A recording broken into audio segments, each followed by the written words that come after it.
I get a lot of questions about dashboards and putting them together and getting the ratios right. And it's kind of a bit nitpicky because when you put a dashboard together, it may not look the best on a phone or it may not look the best on a desktop. So how do you actually control that? So most beginners, when they see this, they start filling it in with, charts and bubble charts and line charts and all sorts of things. And at the end of it, you have this square that kind of doesn't feel very good. It doesn't have very good feng shui, right? So you can use, oops. So you can use this thing right here. Now, a lot of beginners seem to struggle with this, and I too struggled with this at the beginning because I was like, what am I picking exactly? Well, width and height are pretty self-explanatory. It's how many px, or I think that stands for pixels, right? From here to here for the width, and then here to here for the height. Now, what I tend to do is it's actually different per company. It's kind of dependent on how your audience view Tableau data. So if you have a lot of people who use mobile devices like iPhones, I would optimize the view for iPhones, right? If a lot of them use monitors, like big 24-inch ones, I'd optimize it for 24-inch ones, right? As opposed to if they're using small laptops, then I would do that, right?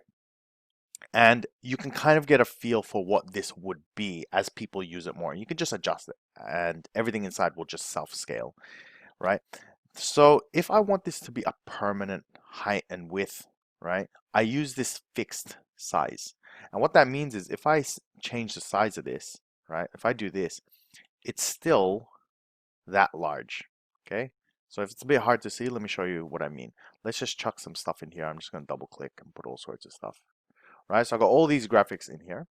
And if I change the size and we scroll around, you see that nothing has moved, right? Because it is a fixed size, right? Now, conversely, if we go here and we change this to automatic, watch what happens.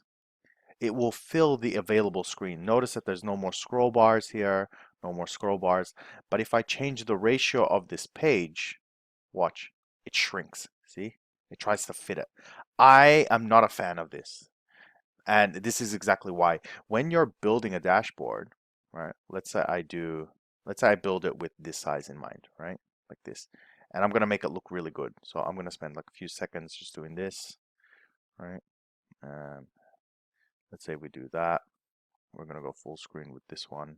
Maybe we'll go all the way to the top. Maybe I'll do something like this. Let's get rid of this one just to keep it simple. And let's go here. Let's go here. Okay, and we go, all right, we're starting to get it now that, okay, we're really happy with this, right? So you end up publishing it, but then someone opens this on a small laptop and then this happens, right? And then they complain, what the hell is going on, right? That's why I don't use automatic. Instead, what I'll use is also notice that there's no more options. So I'll use fixed size, right? And yes, you can use this. This is a good shortcut. I tend to also use A3 landscape or A4 landscape. Okay. So if I use A3 landscape, it's a little bit bigger here, but what happens is when you view it on a browser, it scales really nicely for most monitors. So even on a laptop, on a small one, or a large laptop, or a big monitor, or a TV screen, projectors, it seems to be pretty good. So it's a good go-to. However, sometimes when you do view it, let's say I do a full screen, I can already see that there's quite a bit of space here, right? And I do have to scroll down a little bit. So it's not completely optimized, but it's a good go-to to keep it simple, right? And it seems to work for everything. And that is it, right? That's how you would adjust it.